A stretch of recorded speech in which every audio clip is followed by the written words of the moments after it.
Welcome to Revenge with Lyra. I opened my dream restaurant and invited my entire family to the grand opening. Not one of them showed up. They all went to Ezra's promotion party instead, a backyard barbecue with plastic chairs and lukewarm beer, while I stood in a candlelit dining room, waiting. And as I closed up alone, wiping down untouched tables and folding napkins no one used, Dad finally texted, "We need to discuss the restaurant. My name is Juliet Martin, I'm 34. And if you think you know how this ends, stay tuned.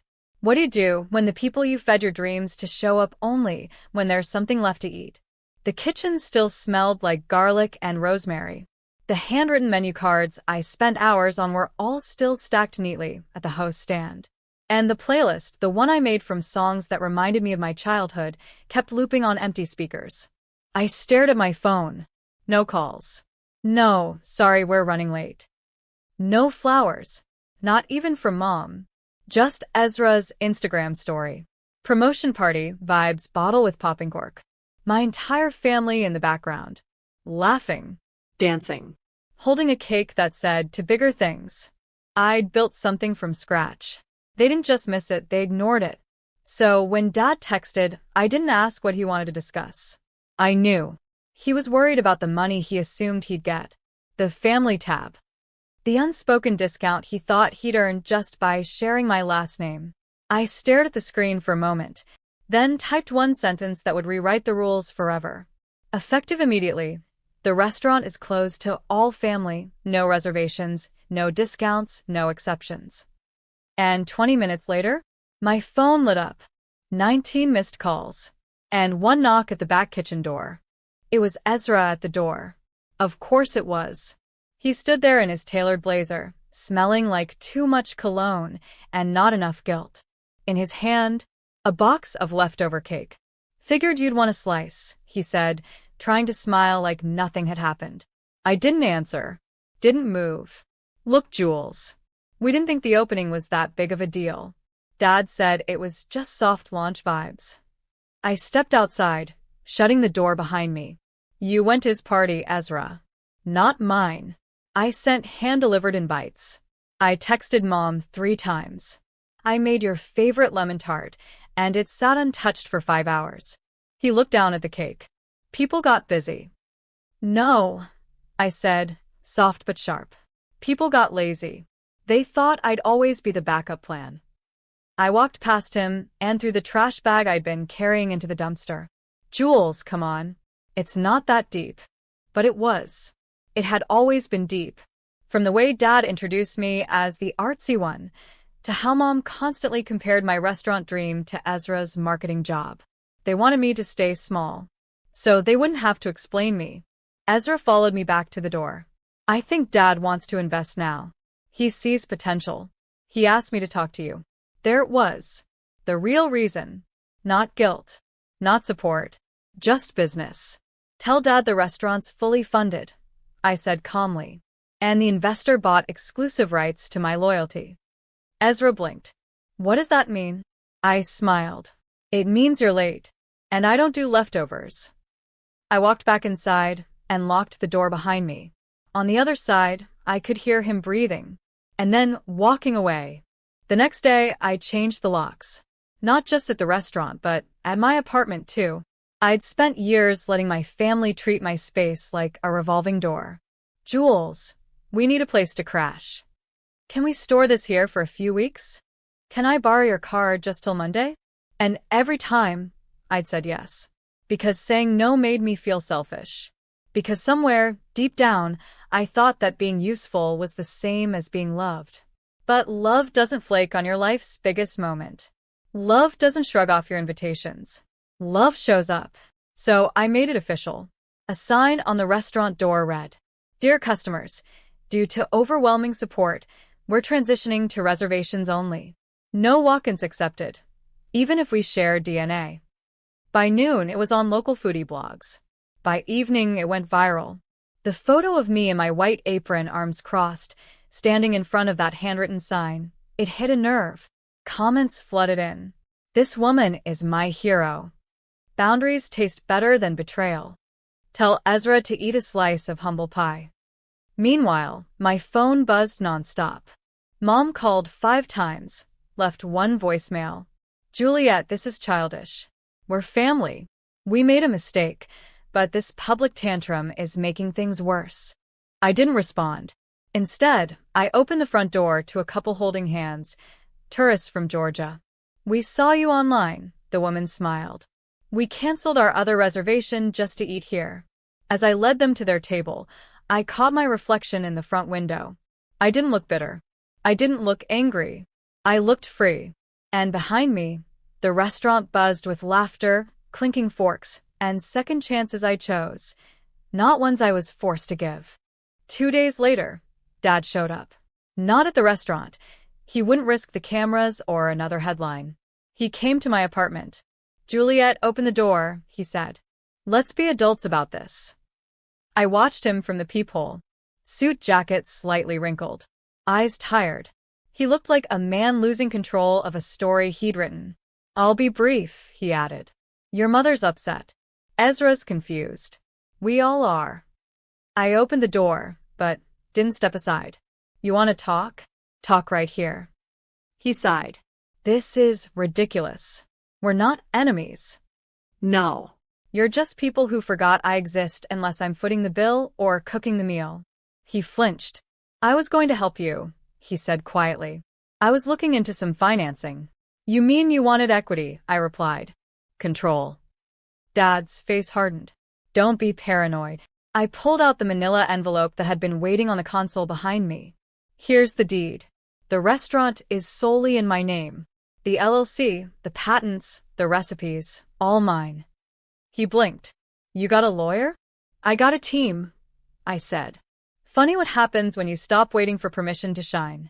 Dad looked down, then muttered. We just wanted you to succeed. No. You wanted me dependent. Manageable. He didn't respond. Before he left, he turned and said, This'll come back to bite you, Jules. You're burning bridges. I nodded, calm. Then I guess I'll learn to swim. I shut the door. And for the first time in my life, I didn't feel like I needed their name to succeed. Because mine, Juliet Martin, was finally worth something. By that night, I had 12 new reservation requests. And one message from Ezra. They're planning something. Be careful. I didn't flinch. Let them plan. So was I. The first sign was a bad Yelp review. Then 2. Then 6. All within an hour. Each one eerily similar. Food was cold. Staff was rude.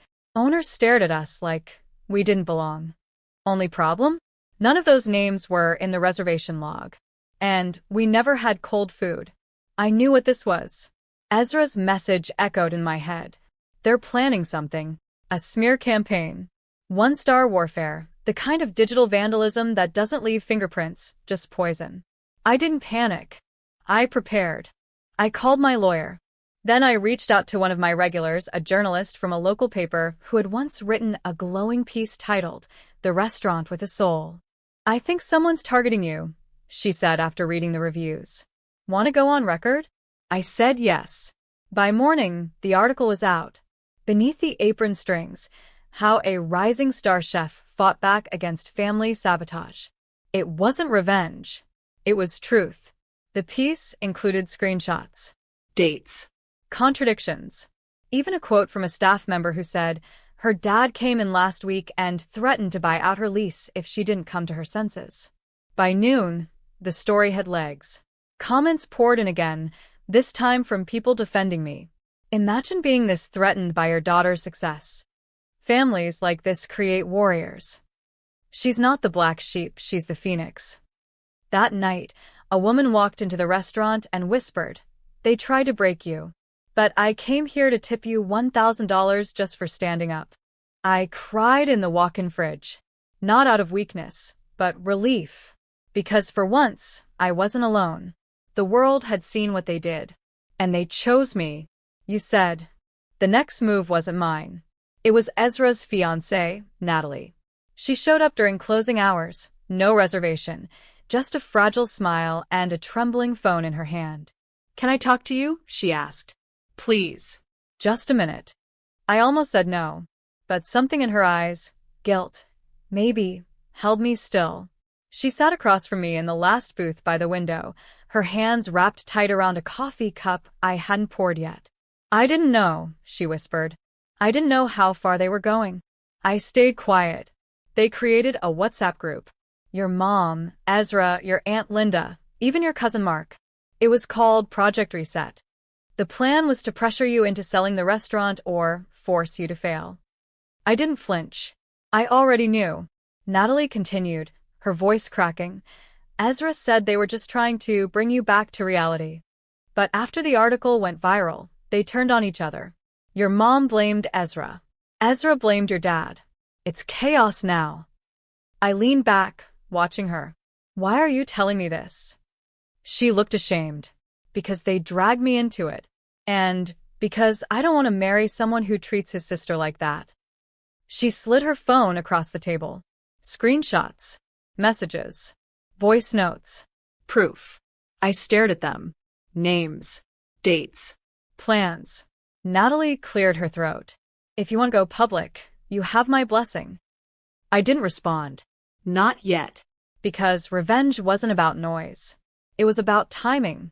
And this wasn't about getting even. This was about getting free. I looked her in the eye. Thank you, I said. You just gave me everything I needed. And I meant it. Sometimes the last card you need comes from someone ready to leave the table, too. The headlines hit at 9:12 a.m. Chef Juliette Martin's family caught plotting to sabotage her career. Leaked messages confirm. I hadn't spoken to any press. I didn't need to. Natalie leaked the messages herself, posted them with a simple caption. I won't be marrying into this family. It exploded. Screenshots from the Project Reset group chat painted the full picture. She's too full of herself. Pull the plug on her supplier discount. Make her beg to come back. The public backlash was instant. Supporters of the restaurant flooded social media with hashtag #StandWithJuliette. People who had been silent before, old friends, high school classmates, even past coworkers, all spoke up. She was always the one carrying everyone. They used her until she had nothing left. This is why she shines, she fought alone. By noon, my reservation list was booked out for 6 weeks. At 2 p.m., my landlord called. Juliette, I'm extending your lease 5 years. Rent locked. You're the pride of this street. At 3:17 p.m., Ezra texted. I didn't know Mom saved that stuff. I'm sorry. I didn't respond. I was prepping dinner service. Folding napkins. Tasting sauce. Fixing a crooked picture on the wall. At 5 p.m., a woman walked in wearing a navy blazer and red lipstick. I'm from the Food Chronicle, she said. We're doing a feature. 10 chefs who survived the fire. You're our cover. I blinked. Cover? She smiled. You're not just a chef. You're a revolution. That night, after the last dish was plated and the lights dimmed, I stood in the empty dining room, barefoot, wine glass in hand. The air wasn't heavy anymore. It was clean. And tomorrow, I'd start planning something even bigger. Because the best revenge wasn't survival. It was success, seasoned with silence. The invitation arrived exactly 1 year later. Gold foil, scripted lettering, sealed with a crest I knew too well. You are cordially invited to Ezra and Marlene's engagement brunch. I laughed. The same family who once locked me out of celebrations was now asking me to join their curated photo op, likely hoping I'd post something positive to help their image. I placed the invite in the blender. Then I opened my laptop and finalized a deal I'd been negotiating for months. Juliette's Table, my second location. This one was in a historic brick building downtown. Exposed beams. Rooftop garden. A kitchen twice the size of the first. I'd hired my staff from overlooked places, culinary grads with no connections, single moms rebuilding, quiet dreamers who never got a chance. We built something sacred. Not just a restaurant, but a space where dignity was on the menu. As I stepped outside for the ribbon cutting, a crowd had gathered. The same journalist who'd written the first article was there, mic in hand. What would you say to your family now? She asked. I smiled, slow and soft. Nothing. They'd asked for explanations, apologies, second chances. I gave them silence. Because they never needed answers, they needed accountability. And I had nothing left to prove. Later that evening, I stood inside the new kitchen, apron dusted with flour, hands in dough. My staff buzzed behind me, laughter, chopping, the low hum of hope. Then came the moment that marked everything. A woman walked in, alone, nervous. "I saw your story," she said. "My daughter wants to be a chef. She's afraid she won't be good enough." I handed her a menu. "Tell her this."